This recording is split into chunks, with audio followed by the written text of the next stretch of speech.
ഇന്ന് തന്നെ ഡൗൺലോഡ് ചെയ്യൂ. കാണൂ നിങ്ങളുടെ ഫേവറേറ്റ് ഷോസ്. എനിക്കറിയാം എന്റെ കൊച്ചിനോട് എങ്ങനെയൊക്കെ പെരുമാറണമെന്ന്. ഒരു അവകാശവാദം പറഞ്ഞു ഒരാളും വന്നേക്കരുത്. വാടി ഇവിടെ. ഇത്രയും നാളും വളർത്താങ്കിലേ ഇനി അങ്ങോട്ട് വളർത്താനും എനിക്കറിയാം. എന്തിനാ മോളെ തല്ലുന്നേ? അപ്പൊ കുഞ്ഞേച്ചി ഇവളി പറയുന്നൊന്നും കേൾക്കുന്നില്ലേ? ഈ രാത്രിയിൽ ഞാൻ എവിടെ പോയി വിളിച്ചോണ്ട് വരാനാ ഇവളുടെ അച്ഛനെ? അല്ലെങ്കിൽ തന്നെ ഞാൻ വിളിച്ചാ വരുന്ന ഒരാളാണോ അയാള്? അതെന്നാ ഇവള് മനസ്സിലാക്കാത്ത? ക്ഷമ, അവള് കുഞ്ഞല്ലേ. നമ്മളെ പോലെ കാര്യങ്ങൾ മനസ്സിലാക്കിയെടുക്കാനുള്ള പ്രായമൊന്നും അവൾക്ക് ആയിട്ടില്ലല്ലോ. പിന്നെ കുട്ടികളല്ലേ, കുറച്ചൊക്കെ നിർബന്ധവും അനുസരണക്കേടും ഒക്കെ ഉണ്ടാവും. എന്നാലേ ഇവളെ ഒന്ന് അനുസരണ പഠിപ്പിക്കാൻ പറ്റുമെന്ന് ഞാനൊന്ന് നോക്കട്ടെ. ഇവിടെ വരാൻ.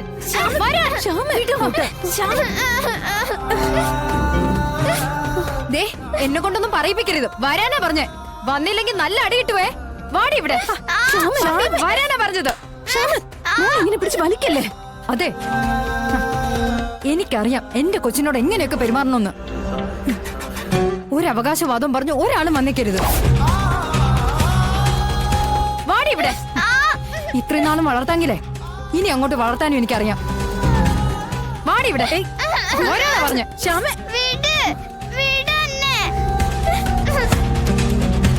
എടി, ഇവളെന്താടി ഇങ്ങനെ? അവളാകെ മാറിയിരിക്കുക അമ്മ. അവളുടെ ജീവിതം അവളെ തന്നെ മാറ്റിയെന്ന് പറഞ്ഞാൽ മതിയല്ലോ. നമ്മളാരും അവൾക്ക് വേണ്ടി ചെയ്തൊന്നും അവളുടെ മനസ്സിലില്ല. പപ്പിമോളുടെ നിർബന്ധം കണ്ടില്ലേ?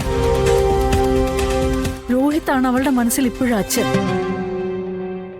പക്ഷെ രോഹിത്തിന് ഇനി പപ്പി അങ്ങനെ കാണാൻ കഴിയോ? മോളേന്ന് പോലും വിളിക്കില്ലെന്നാ എനിക്ക് തോന്നുന്നത്. ഇനിയിപ്പോ എങ്ങനെ പരിഹാരം കാണുമെന്ന? പരിഹാരം ഒന്നേ ഉള്ളൂ. രോഹിത് അല്ല, വിഷ്ണു ആണ് പപ്പിയുടെ അച്ഛനെന്ന് പപ്പി അറിയിക്കുക.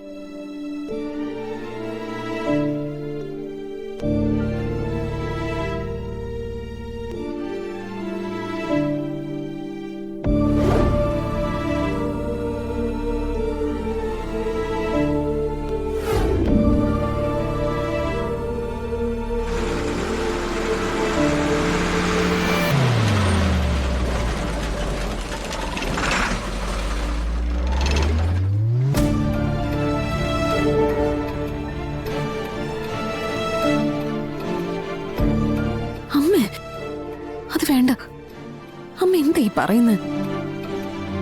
അത് ചിലപ്പോ കൂടുതൽ പ്രശ്നത്തിലേക്ക് കൊണ്ടു ചെല്ലൂ. ശ്യാമയുടെ ഇപ്പോഴത്തെ അവസ്ഥ അമ്മയും കണ്ടതല്ലേ. അത് മാത്രമല്ല, പപ്പിയുടെ കുഞ്ഞു മനസ്സിന് പെട്ടെന്ന് ഇതറിയുമ്പോ വല്ലാത്ത ഷോക്കും ആവും. ചെറിയ ചിന്തയിൽ എന്തൊക്കെ പ്രവർത്തിക്കുമെന്ന് പറയാനും പറ്റില്ല. ശാലിനി,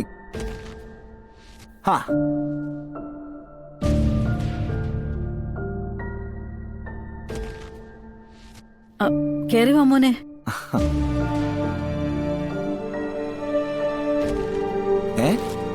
ഇതെന്താ കാര്യമായിട്ടുള്ള വിഷയം സംസാരിക്കാണെന്ന് തോന്നുന്നു. പപ്പിയുടെ കാര്യം അവള് അച്ഛനെ കാണണമെന്നും പറഞ്ഞ് നിർബന്ധം പിടിക്കാം. അതിന്റെ പേരില് മോളെ ശ്യാമ തല്ലുകയും ചെയ്തു. ചിന്തിച്ചിട്ട് ഒരു അന്തവും കിട്ടുന്നില്ല.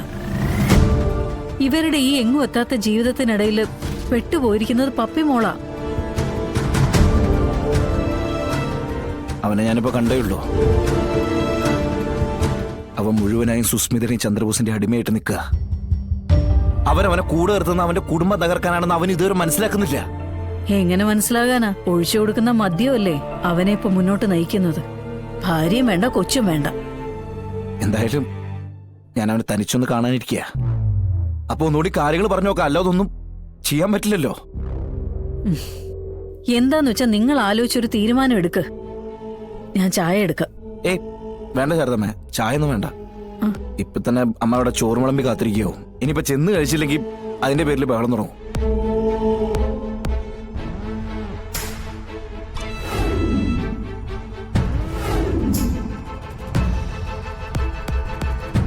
ഒന്നും എടുക്കണ്ടമ്മേ. ഇതിപ്പോ പേരിനൊരു വഴിപാട് കഴിക്കാനെന്ന പേരിൽ ഇങ്ങോട്ട് കേറിയതാ. കാത്തിരിക്കാനും പരിഭവം പറയാനും ഇവിടെ ആരും ഇല്ലല്ലോ. നിങ്ങളായി നിങ്ങളുടെ പാടായി. ഞാൻ പോകുന്നു.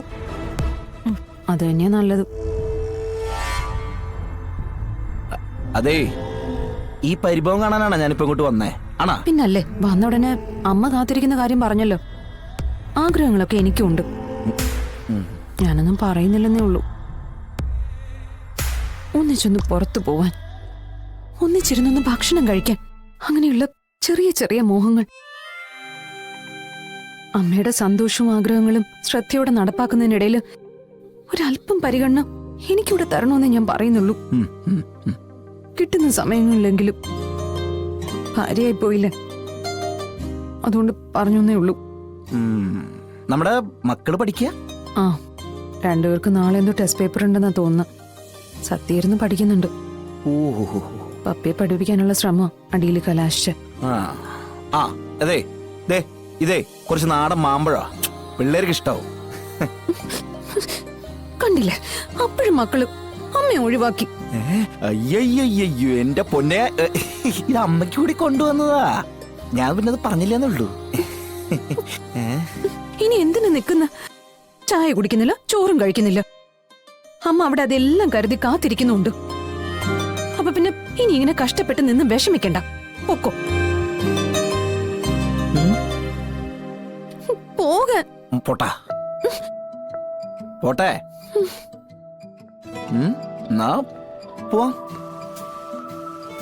വിഷ്ണുവേട്ടാ, ഓ, വഴക്കായിട്ട് പറഞ്ഞതല്ല. ഓഹോ. വിഷ്ണുവേട്ടന്റെ അവസ്ഥ എനിക്ക് മനസ്സിലാക്കാവുന്നതേ ഉള്ളൂ. ഓഹോ. സത്യാമ്മയുടെ സ്വഭാവവും എനിക്കറിയാം. അതുകൊണ്ട് തന്നെയാ പറഞ്ഞത്. വിഷ്ണുവേട്ടൻ പൊക്കോ. പോട്ടെ. ആ, എന്നാ ശരി, ഞാൻ പോവാം.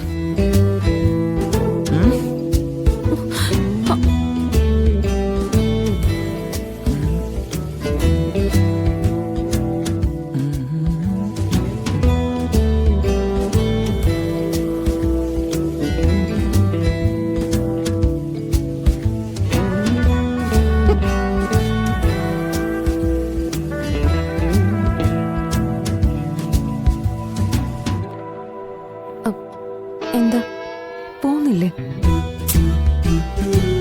നമുക്കേ ഒരു നൈറ്റ് ഡ്രൈവിങ്ങിന് പോയാലോ? നൈറ്റ് ഡ്രൈവിങ്ങിനോ? രാത്രിയിലൊരു ചുറ്റല്, പാർക്ക്, ബീച്ച്, പിന്നെ താൻ പറഞ്ഞ പോലെ ഒന്നിച്ചിരുന്നൊരല്പം ഭക്ഷണം കഴിക്കാം. അങ്ങനെ ചെറിയ ചെറിയ മോഹങ്ങൾ നടത്താൻ വേണ്ടിയിട്ടുള്ള ഒരു യാത്ര. എന്നിട്ട് കഴിയുന്ന നമുക്ക് നേരത്തെ തിരിച്ചെത്താം. പോവാം, വാ, ഇവിടെ പോവാം, വാ. അല്ല, അമ്മ. അതൊക്കെ നമുക്ക് പിന്നീട് വിളിച്ചാൽ. ഇങ്ങോട്ട് പോകാം. വിഷ്ണുട്ടാ,